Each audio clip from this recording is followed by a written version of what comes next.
Salve, salve, galerinha do 8º ano de IST. Aquele abraço para o 8º ano A, 8º ano B, que eu sou professor de estudos amazônicos. Aquele abraço para o 8º ano C, que eu sou professor de filosofia. Mas hoje de novo vamos estar trabalhando também estudos amazônicos com vocês, tá?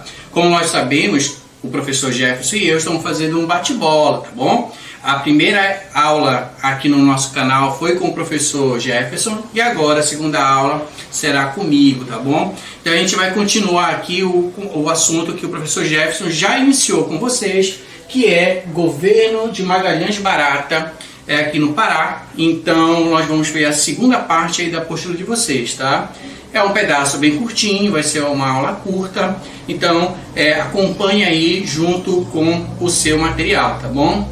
Antes da gente começar da onde o professor Jefferson parou, que foi aqui o enfrentamento entre liberais e a Frente Única Paraense, a gente tem que retomar alguns pontos para entender tudo isso, tá bom? Bom, Magalhães Barata, como vocês já fizeram até uma atividade, olha, ficou tudo legal, já me mandaram essa atividade a maioria, tá? Ele foi um interventor, tá? E vocês já entenderam com o professor Jefferson o que é um interventor. Esse período é um período marcado pela Era Vargas, como nós sabemos, tá bom? A Era Vargas, ele começa em 30 e vai até 34, a primeira fase.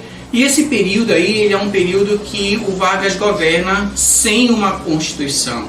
Por que eu estou relembrando esse ponto com vocês? Para entender todo este embate político que nós vamos ter aqui, porque esses grupos políticos, esses partidos políticos que acabam surgindo ali entre 34 e 35, ele é exatamente fruto de um processo que aconteceu em São Paulo, a chamada Revolução Constitucionalista Paulista.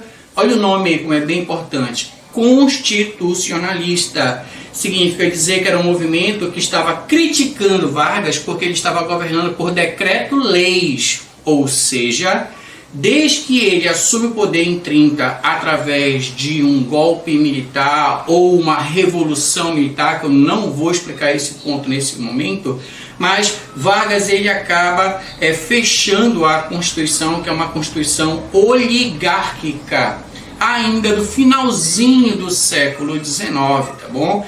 Então você tem um processo da proclamação da República e aí então você tem uma Constituição que valorizava ainda os grandes latifundiários, os grandes fazendeiros. Vargas acaba rompendo com essa ideia e ele também não governa com uma Constituição. Só que a Revolução de 32, apesar de São Paulo sair derrotado, fez com que os outros estados cobrassem do Vargas uma Constituição. E aí que entra tudo isso, tá bom? Porque você vai ter a formação de uma Assembleia Constituinte em 1834, tá bom? E no ano seguinte, em 35, nós teremos eleição para governador, tá bom? Então, esse é um ponto de partida que a gente não pode esquecer, que o professor Jefferson já trabalhou com vocês. Outro ponto que o professor Jefferson já trabalhou é em relação a como foi a característica do primeiro momento do governo de Magalhães Barata aqui no Pará, tá bom? É bom a gente lembrar que ele tem uma postura diferenciada dos outros governadores anterior a ele. Ele vai ter uma característica de ir em interiores, coisa que governadores não tinham feito anteriormente. E a nossa região, aqui a região Bragantina, é uma região que vai estar muito ligada às ideias do Magalhães Barata.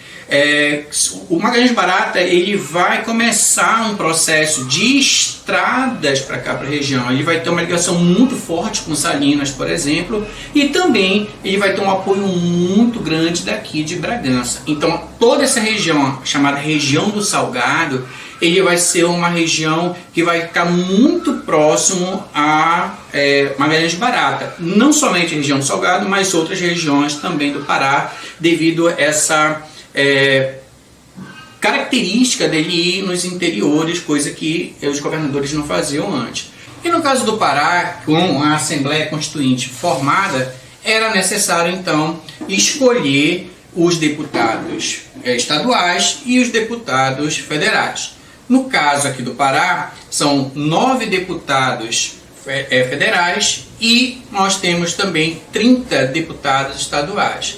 Nesse caso, os liberais eles vão sair com vantagem, como nós vamos ver já já. O importante é lembrar que essa Assembleia Constituinte, ela também vai ser responsável mais tarde, esses deputados escolhidos, para eleger o governador em cada estado. Então, em 34 nós teremos eleições para esses deputados para a Assembleia Constituinte e em 35 teremos eleição para governador. E aqui no Pará não vai ser diferente. A disputa começou a ficar muito acirrada e 2 partidos irão então surgir aqui. Que será o Partido Liberal e o Partido da Frente Única Paraense. O Partido Liberal, ele é um partido muito conhecido, muito forte no Brasil. Ele vem desde o período imperial ali entre liberais e conservadores. Os liberais, eles vão ter um grupo chamado Liberais Radicais. Esses liberais radicais, no finalzinho do século XIX, eles vão romper com o Partido Liberal e vão formar o Partido Republicano. No Pará, esses liberais radicais, inclusive, eram chamados de ultramontanos, tá bom? E desse partido político aí, que é o republicano, nós vamos ter um representante muito forte no Pará. Esse representante, inclusive, esse republicano, ele era reconhecido nacionalmente. Foi senador pelo Pará, foi governador do Pará, esteve envolvido em polêmicas nacionais como a revolta da vacina, ele era contrário à revolta da vacina. Já era um nome muito conhecido em todo o cenário político, em todas as regiões do Brasil, que era Lauro Sodré. Tá? Lauro Sodré, ele vai ser o nome escolhido pela Frente Única Paraense para fazer frente a um nome também muito pesado naquele contexto aqui no Pará, que era o Magalhães Barata. Então, quando se cria essa disputa entre liberais e Frente Única, você vai ter como representante dos liberais o Barata e representante da Frente Única, Lauro Sodré, que já estava com uma certa idade, com 77 anos, quando ele vem para cá, tá bom? Então, essa disputa, ela vai ser uma disputa extremamente acirrada e os liberais, como eu falei para vocês, tiveram a vantagem, porque dos 9 deputados federais, 7 deputados ali que estavam em iminência de fazer parte da Assembleia Constituinte em 34 eram liberais, então 7 de 9. E 21 deputados estaduais dos 30 também eram liberais. Parecia então que Barata iria conseguir ter uma maioria e que, portanto, no ano seguinte, em 35, iria vencer a eleição. E por que ele iria vencer a eleição, professor? Porque a eleição era de forma indireta. Como assim de forma indireta? Ou seja, não era a população que ia votar. Quando todos votam, o voto é sufrágio universal, esse é o nome. Quando a eleição é indireta, um determinado grupo é que vai votar, no caso, os deputados.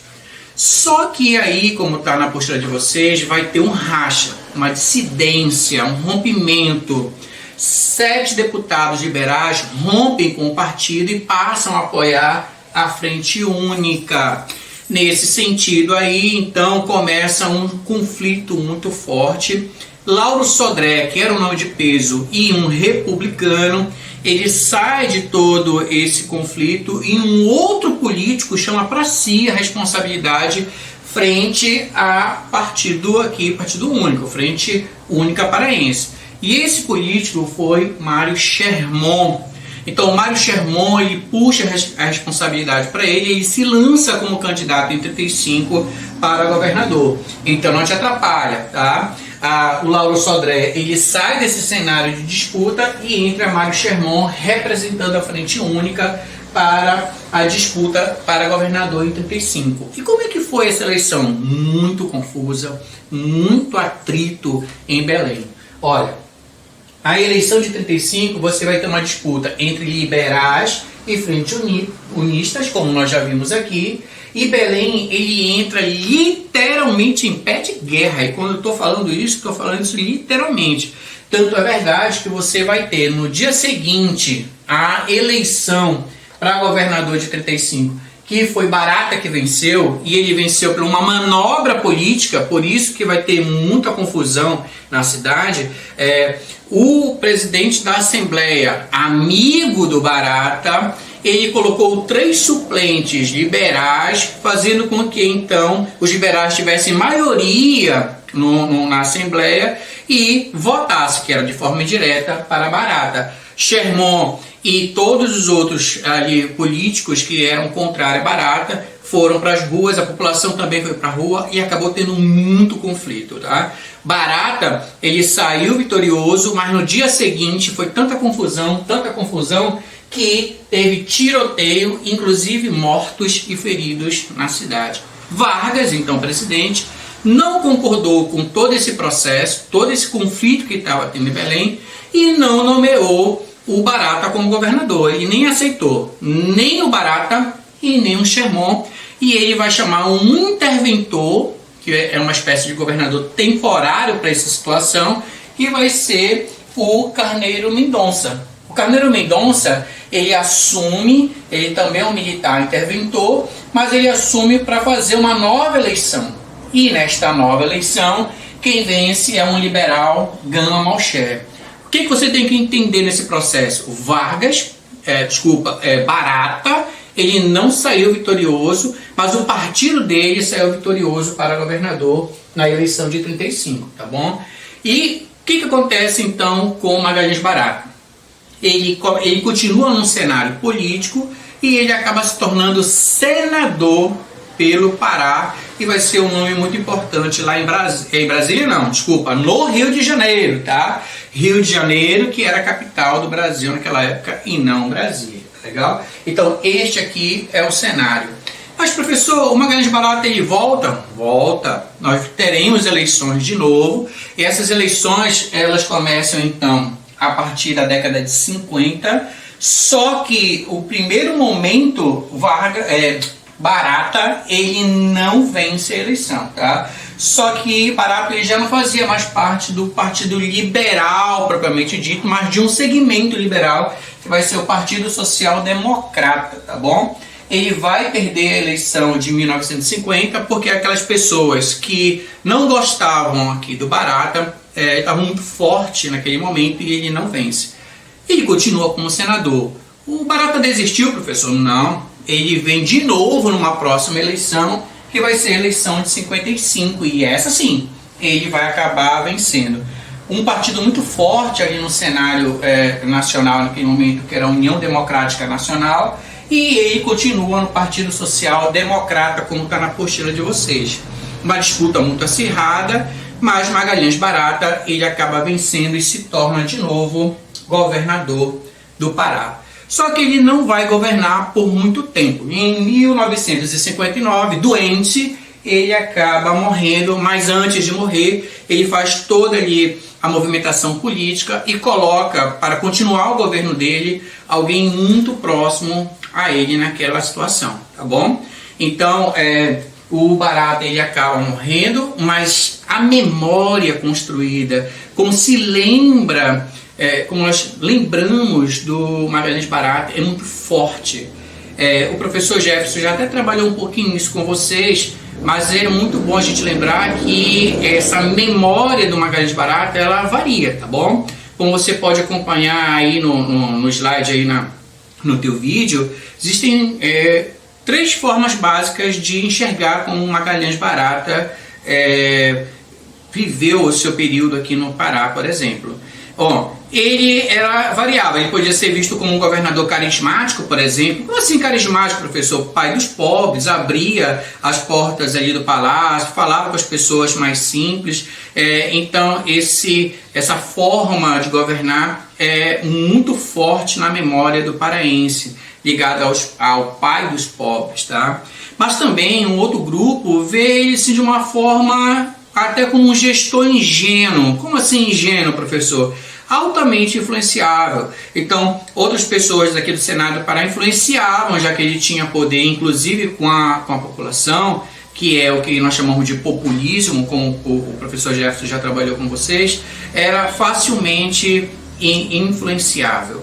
E tem um outro grupo, principalmente o grupo rival, como nós vimos aqui, que teve até confusão com mortes, vê ele como um tirano, uma pessoa insensível, cruel, muito violento, tá bom? Então, são três formas de ver Magalhães Barata. E isso está muito cristalizado no que nós chamamos de historiografia, ou seja, como a história é contada, como a história ela é escrita, os historiadores escreveram sobre ele, várias formas de ver, ou a mitificada no próprio imaginário popular. Como assim mitificada? É um mito que se cria em relação à sua imagem.